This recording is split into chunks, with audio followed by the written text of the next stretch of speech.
Good evening, how are we all?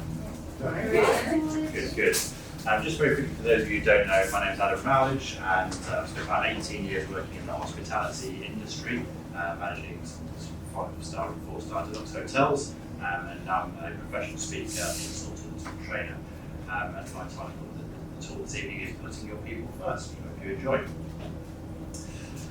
So I'm here tonight to talk to you about Adam, and there are Adams in every business. People who come into a business and they're ambitious and they're determined, but because of poor leadership, lack of development, and lack of looking after their well-being, they turn into RC megalomaniacs. So you'll remember that about Adam. I'd like you to think about who are the Adams in your business. I'm sure you can all think of a few.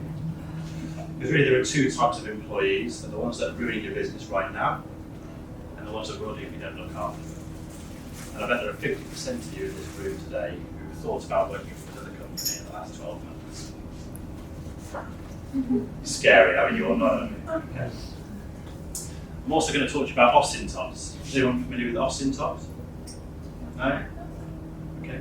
Osintot very simply means, oh shit, I never thought of that.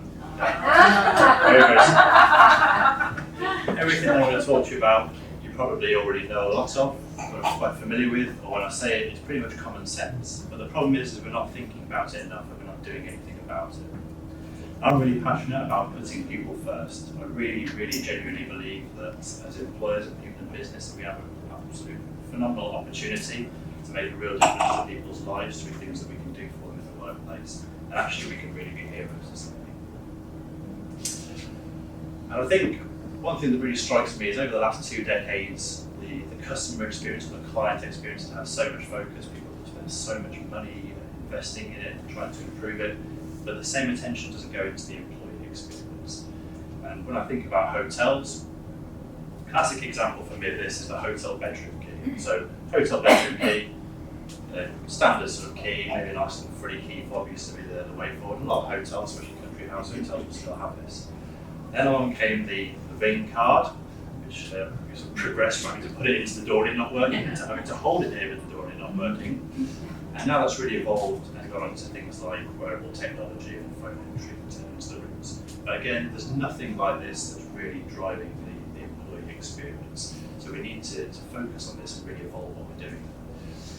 Now, I'm not going to sort of stand here trying to tell you about all of the awards that I've won as a hotelier, the ones my team have won, but what I can tell you is that the reason we did win all of those awards and the success that we had as a business is down to these 7 things. That's the values and the vision of the business, the way we recruited people, trained them, the communication that we had within the business, the trust, which is super important and a lot of people don't really think about, looking after the team's well-being, and the leadership as well. And that's not just me as the general manager, but throughout the business, not necessarily in senior positions, because we can all display leadership in our businesses.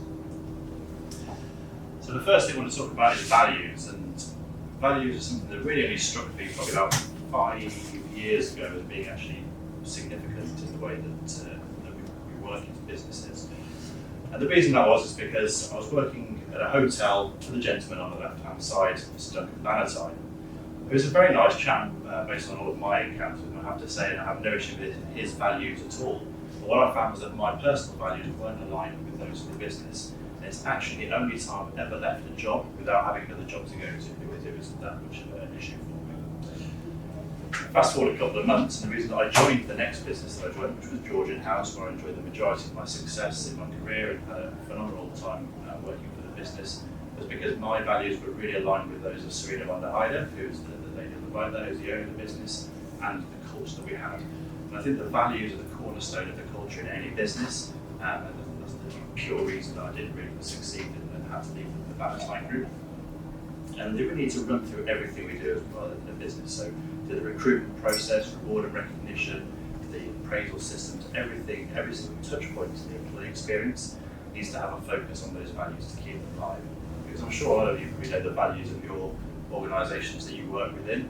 They probably are on the website somewhere, they might even be in a folder on the shelf, but nobody talks about them on a day-to-day basis, and there's no evidence of them being lived within the business. You know, the look is for everybody.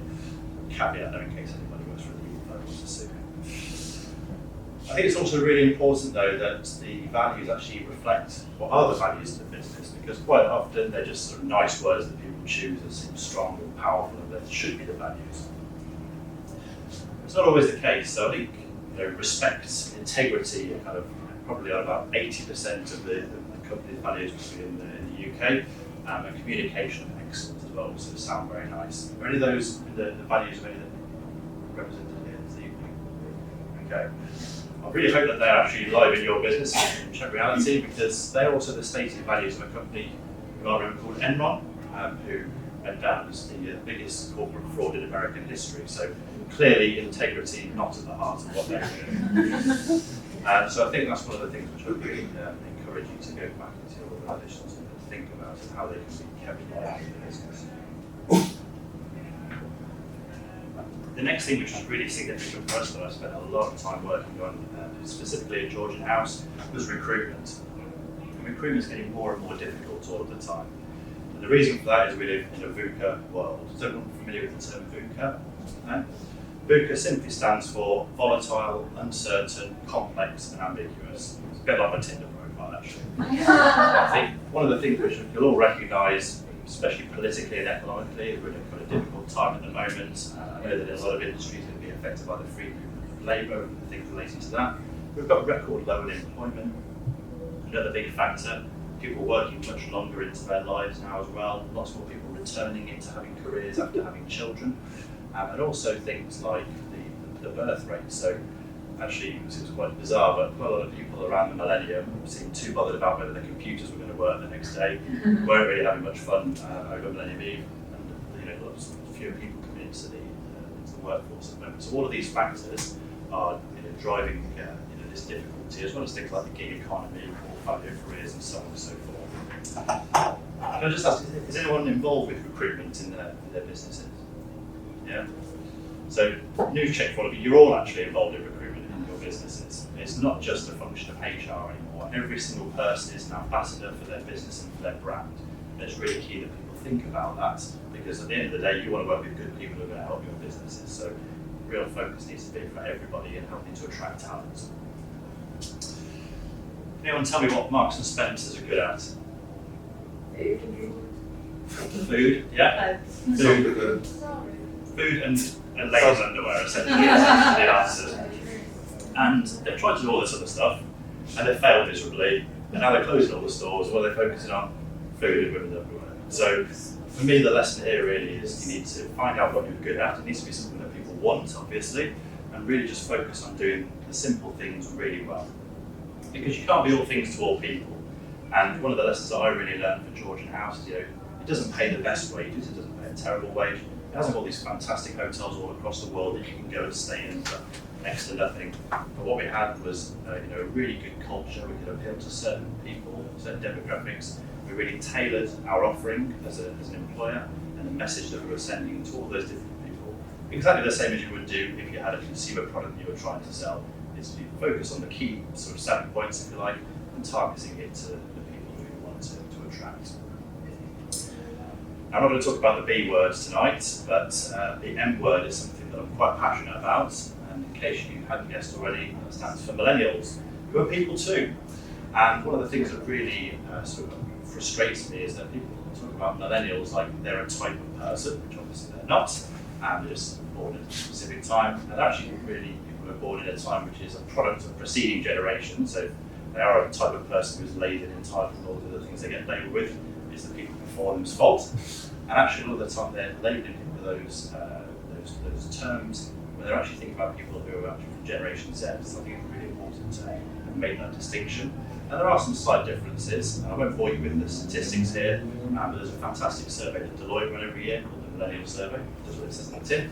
And it shows some really interesting results. It's not the same survey each year as well, so it throws up lots of different things. But it shows what the kind of things that people who are born during those generations are looking for from an employee experience. And it's quite interesting, I think, which we'll touch on later. Just thinking about Gen Z and the social media, I found it quite an interesting statistic that 40% of people 18 to 25 are making their decisions based on things they've seen on social media.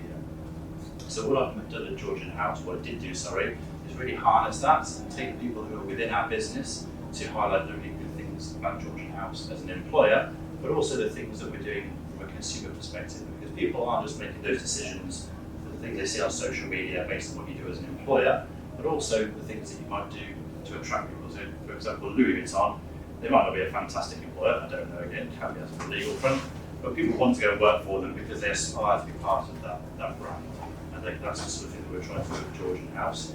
We actually ran workshops for our team members, run by our social media team, to help them to utilise their own personal accounts to showcase the hotel to the best of their ability. So it's completely voluntary, we weren't coercing them into saying fantastic things. But a lot of them were taking these shots anyway and putting things on their Instagram stories. So we really just wanted to help them to do that in the best way possible.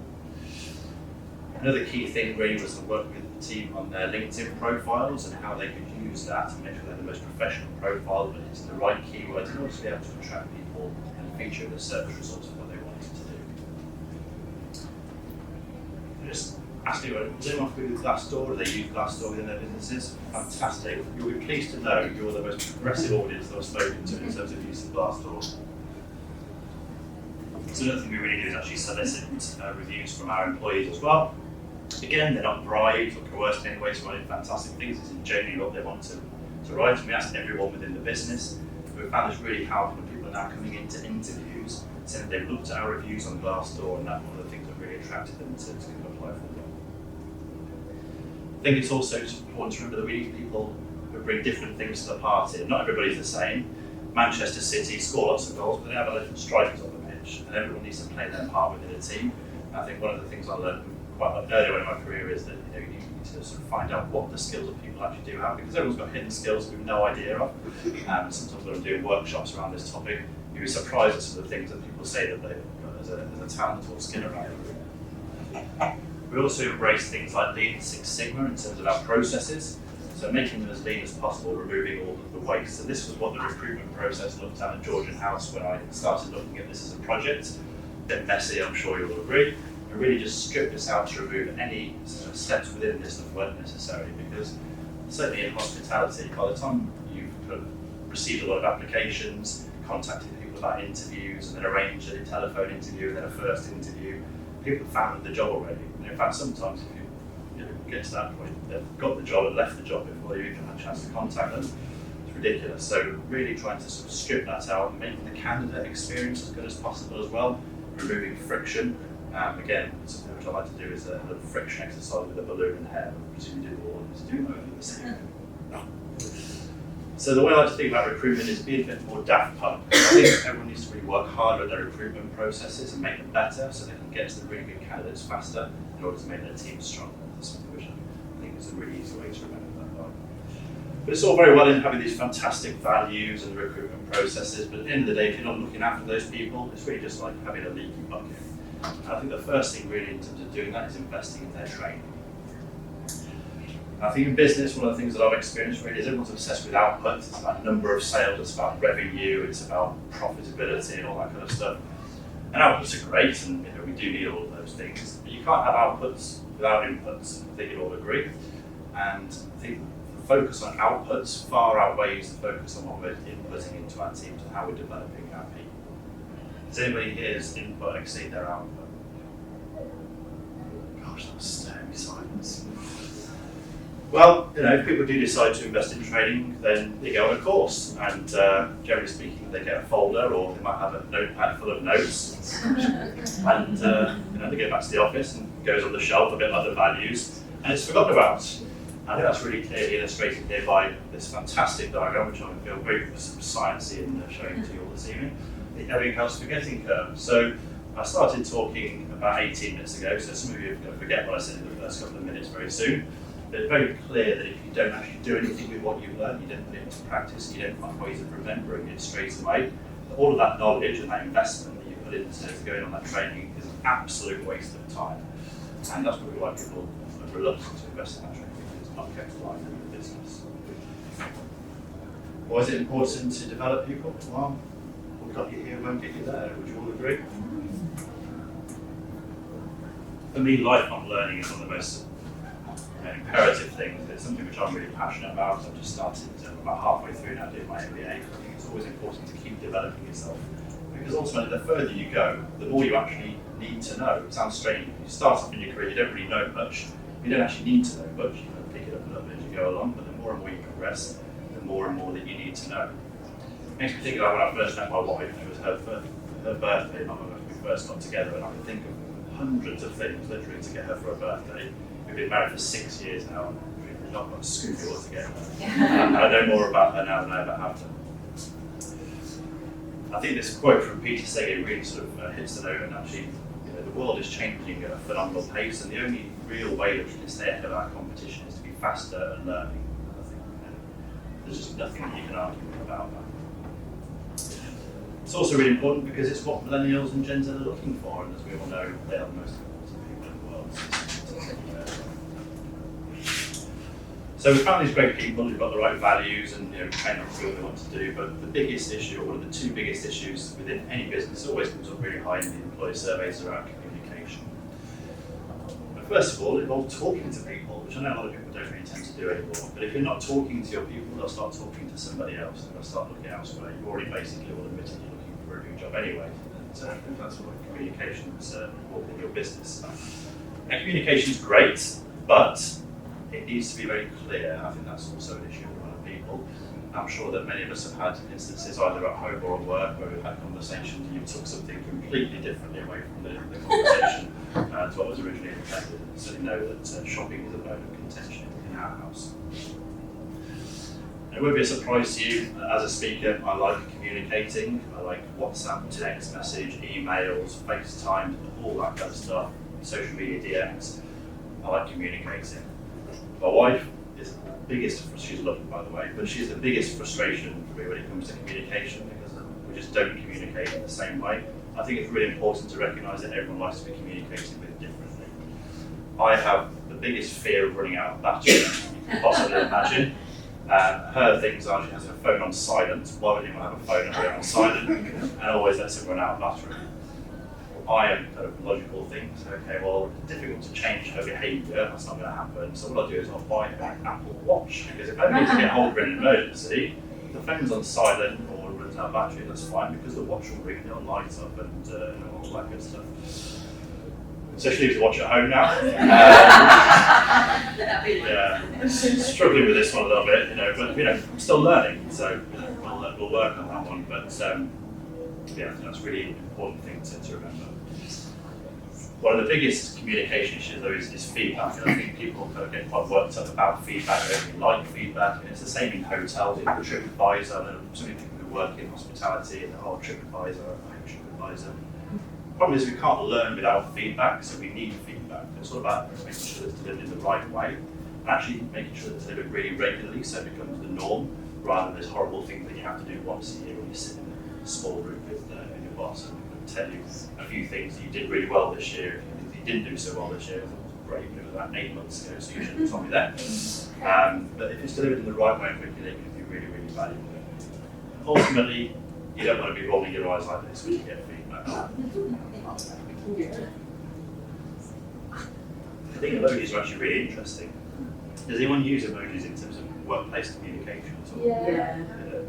Really interesting, different words. I think it's quite an interesting development that we've got, and it's certainly something which I've started to do a little bit, but they can be quite misconstrued sometimes, I think. And I think there are some emojis which some people think they mean one thing and some people think they mean another thing, which you need to be careful with. But just for the sake of clarity and the avoidance of doubt, if you do want to use any emojis to sort of reflect your feelings about my talk this evening, these are the ones that I Okay. So, I want to talk a little bit about voice assistants. Does anyone use voice assistants like Google or those sorts of things now? So I sort of bought one probably about a year or so ago, used it for all the kind of boring stuff like playing music, to-do lists, the occasional timer if I was bored. But actually I think these are going to be a really, really powerful tool in terms of workplace communication and also training. So I wanted to do something for you this evening, which I've never done live before, so it's bound to go wrong. But I brought my Echo with me today, so I just wanted to sort of have a bit of an experiment with you. So, Alexa, who am I? Adam Rowledge is a leadership and employee engagement speaker and the founder of Rowledge Associates, a consultancy and training business. Alexa, what does he actually do? Actually is usually defined as used to imply that one would expect the fact to be the opposite of that stated. Surprisingly, in actual fact or, as a sentence modifier to add slight emphasis. Okay, but Alexa, what does he actually do? He speaks to audiences all over the world, inspiring businesses to achieve operational excellence and commercial success by putting their people first. Right, I understand now.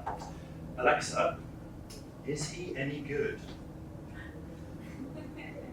He has won numerous awards as a hotelier for achieving success through the leadership and development of his teams. He also has fantastic testimonials about his speaking on his website. Right, okay. Alexa, why should I book Adam? I don't know that. Not perfect, I'm sure you'd agree. In summary though, I think it's really important to make sure that communication is clear and concise. It's what people are actually looking for when they want to be communicated with. Because if you don't have that, then it leads to all sorts of issues within leadership. I'll happily share this slide with you if you want to save copying up all the statistics there. As I said though, one of the other big issues in business is trust. I think you'll all agree that without trust, you have nothing. Would that be fair to say? For me, trust is something which I've worked on quite a lot with various companies recently. It seems to be quite a big issue. And I guess trust is really all about kind of trying to communicate with people, whether you're actually a friend or a foe, whether you can kind of build that relationship. And a really simple formula there that I've kind of looked at is having competence, which we're all trying to show people we're competent. This is the thing we're generally quite good at in companies, is, I can do this, I'm capable of that, I've won this award, hands up, all that sort of stuff. But sometimes we're so caught up with that we don't really focus on the warmth element of trying to get people to trust us, because you're not going to trust somebody that you don't really like at the end of the day. So competence plus warmth equals trust. Really sort of simple way to demonstrate this is with the sort of fantastic assistants of The Simpsons. I'm sure maybe you're familiar with The Simpsons. So Lisa, lovely, warm character, very competent, and I trust Lisa. Did everyone here trust Lisa? Good. Homer, really nice guy, not so competent, I think we'll all agree, and I wouldn't really trust him with anything of any real importance. Someone who's really competent, but definitely not warm, is Mr. Burns, and he'd have you over about at every opportunity, so definitely wouldn't trust Mr. Burns. And someone without warmth or competence, it's going to be Bo. So I think the secret there is we all know we need to be warm and competent, like Lisa. One of the big things for me in terms of trust is actually micromanagement. I'm sure we've all worked with people who micromanage, and that's just really a lack of trust. And certainly in hospitality, lots of people work with ridiculously long hours because they need to make sure that they're there for all the really important things, because bizarrely, having found these fantastic people who live the values that we've trained up to do the best possible job, they can communicate really well, we don't trust them. We don't know why. And this is a really kind of simple formula that I kind of put together. It actually scared me when I first did this. So this is based on a business which is 365, 24/7 like a hotel. And if you were a manager who was working 40 hours a week, 52 weeks a year, minus the holiday, you're kind of there 21% of the time. So who's running the business for the rest of the time? The other kind of nearly 80% is the team who you recruited and that you communicate with and you trust and all that good stuff. If you worked that extra 20 hours a week, 60 hours a week, which A is not doing you any good and really pissing off all the people who you're kind of micromanaging, you're still only there for 30% of the time basically. So it wouldn't be better for everyone concerned if actually you just kind of trusted the people who you'd employed to get on with the job. And empowering those people is something I want to tell you another story about, because I was on holiday recently, just took a few days away, and this is my kids by the way, so I said Henry, and we were in France, we went to this Meccano lab sort of museum type place, and Henry was knackered, he was spark out on the sofa, and Alice was making all these little models with the Meccano and what have you. Anyway, it's time to go, and Alice gets really quite precious about these models that she makes, and she didn't want anyone else to touch it or take it apart or anything like this. So she went and hid it behind this massive display of a fire engine, which was huge, made of Meccano.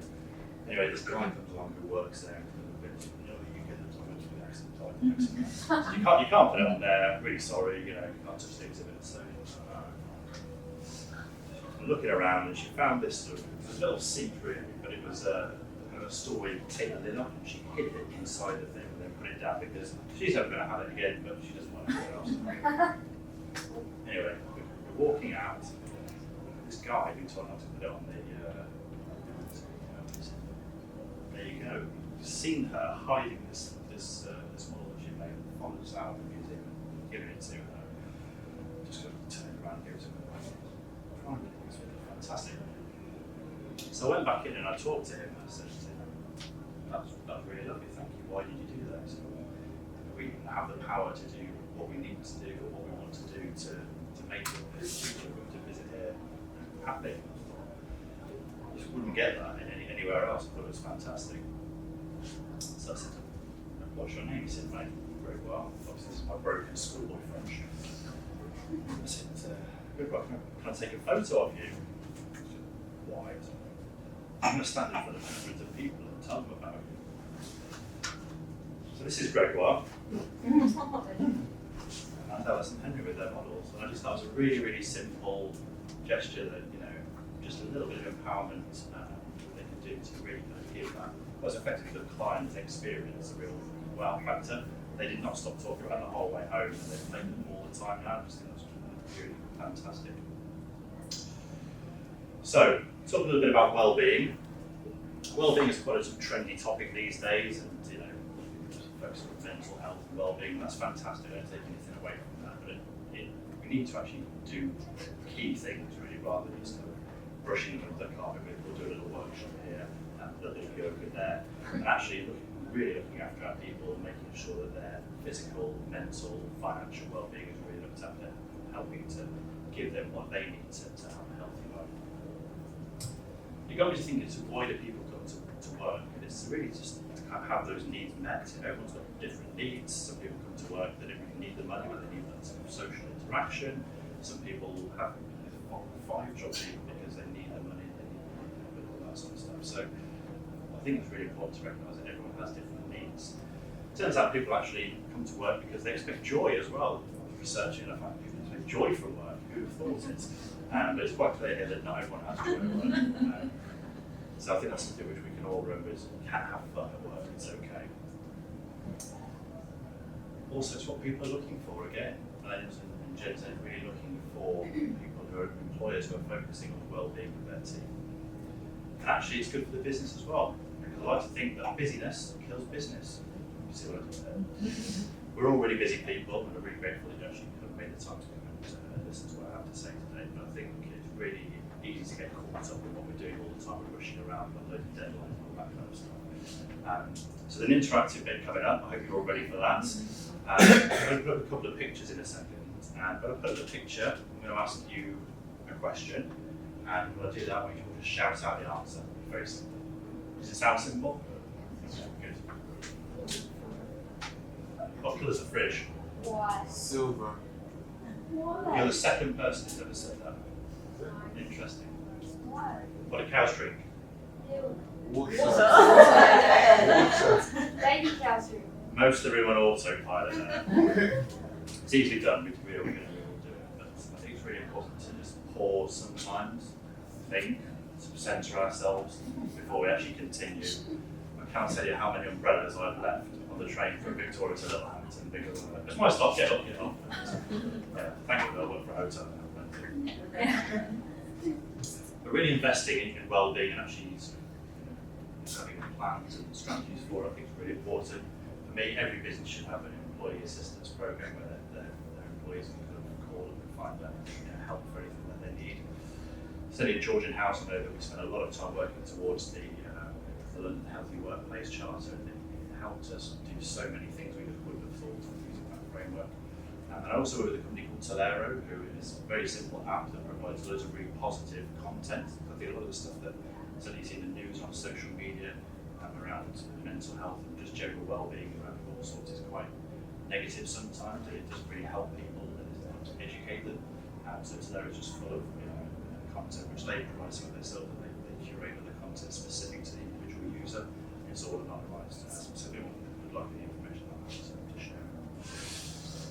moving on to leadership. And leadership is such a vast topic. I could talk for hours just on this alone. I won't be able to, you'll be pleased to know. Toilet paper. Now, I bet you're all wondering why you're sitting here looking at rolls of toilet paper. Toilet paper, I think, is a perfect example of the difference between leadership and management. Toilet paper definitely needs to be managed, because if you run out of toilet paper, you're in the same trouble anyway. But it doesn't need to be led. That's fair to say, I think. But people do need to be led. I want to tell you a little story about a guy called Steve.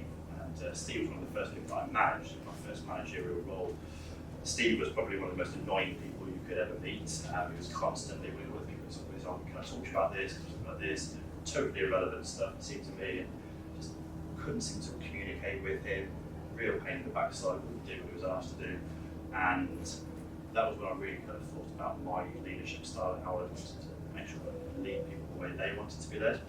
Because one of the things that really struck me was he kept pestering me about, I was the reception manager of a hotel, he was the sort of night supervisor, and he wanted to have a different tie to everybody else in the department. You know, he wore a uniform. But if I do wear a different tie, people won't know that I'm a supervisor. Crikey, if that's what I'm portraying as a leader, then I really need to look at the way that I'm role modeling to ensure that that's communicating the right signals. Because you can't be what you can't see. It's one of my favourite sayings, I think, making sure we're all role modelling those values, those behaviours, the way we should be communicating, trusting people is really key in terms of making sure we have effective leadership throughout the business. Can anyone tell me 4 people who work for Amazon? I was thinking about this one as well. Work. Sorry? Who work for Amazon? Who work for Amazon, yeah. Jeff Bezos. He works for Yeah. That's as far as I got. That's fine, yeah. I mean, But I think the thing is really that, when I was a hotelier, I didn't really carry that many guest bags, certainly didn't cook any eggs, but I had this fantastic team who were working really hard all the time, who were doing everything that we needed to do to make sure the Georgian house was a really fantastic property. And throughout all of our businesses, especially Amazon, I dare to think about how many people they actually employ. And everyone knows who Jeff Bezos is, but it's all those people doing all the fantastic work that really actually make Amazon. People think about lots of different things about Amazon, but you can't argue anything that they're effective in business. One of the things I think is really important is, are we nice to the people in our business? I talked a little bit about warmth earlier, but we're not always nice to the people in our business. And I think, certainly, has anyone here ever done something really, really nice for somebody that they wasn't nice to them? Yeah. Really? Yeah. Something you tried really, really hard to do something for No, it's bought some Malams from Tesco. So you, sorry. Just bought some Malams from Tesco. Yeah. Really? Yeah. Malams. I thought it was good. I would not do anything, try really hard to do anything for someone that wasn't nice to me, not in a million years. But I feel like that happens in business a lot. Sometimes you have to do it for Like, your boss. if you're a leader or a manager or anything like that, you have to be nice to your people. Like, even if for some times they're not nice to you, because essentially it's your job to kind of make sure they're happy.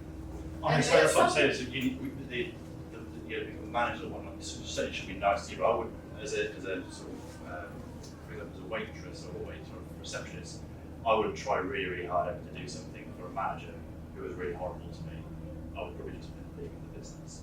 Have I misunderstood what you were trying to say? Oh, Sorry. okay, I get that. Yeah. But I still think sometimes if you're nice, other people can see it. And like at the end of the day, just because your manager might be horrible, they might leave tomorrow.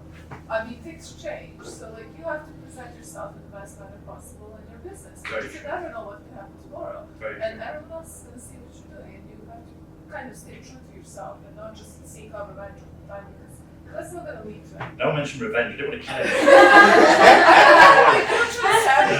No, that's a fair point. You obviously need to conduct yourself professionally, but I just sort of like going the extra mile and really trying to no, absolutely take a point. You're You quite never right. know, people are weird. Yeah. I mean, personally, I could definitely think of things that I didn't really want to do, but I did them because it was for someone that I really liked. That's a totally different conversation altogether, but I think you're right in terms of making sure that you conduct yourself professionally.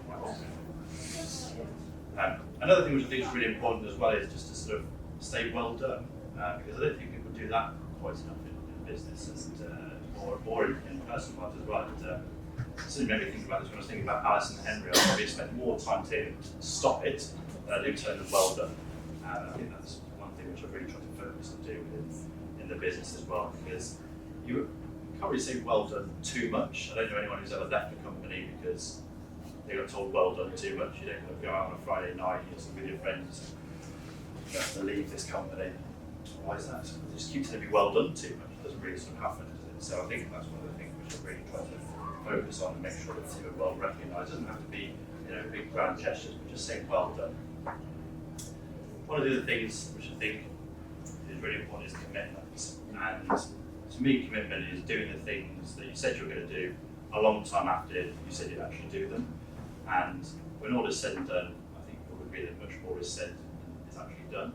And my greatest kind of fear, if you like, when I'm speaking, is that people are going to sort of sit here, they might make notes and they'll go away and they've had the intentions of doing something, but then they go back to the office or they go home and they forget all about it, they don't do the things they actually said they were going to do. Actually, just a bit of fun. £20 note. Good, like it. I like it. You want to come take it? And get it. No way.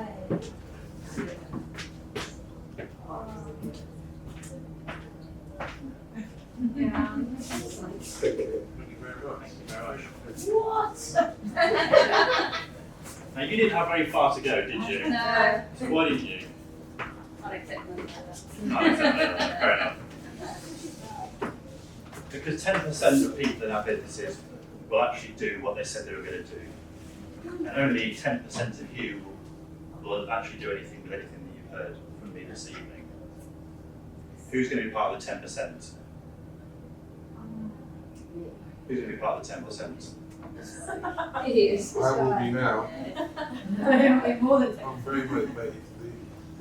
You can't all be part of the 10%. That's the way percentages work. But if anyone does anything as a result of listening to me talk this evening, please do send me a message with what you've done. It'd be great to sort of see, physically see what you've done, and I will happily send you a prize. And I'll genuinely mean that.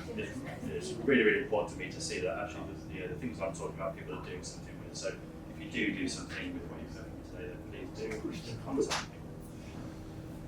And I guarantee, if you do something with all of those different 7 things that I've talked about this evening, the values of recruitment, training, communication, trust, well-being and leadership, that you'll have more success. And success breeds success. So I'd like to sort of leave with 3 things for you to think about. Be more Daft Punk. What got you here won't get you there. Be part of the 10%. Look after the atoms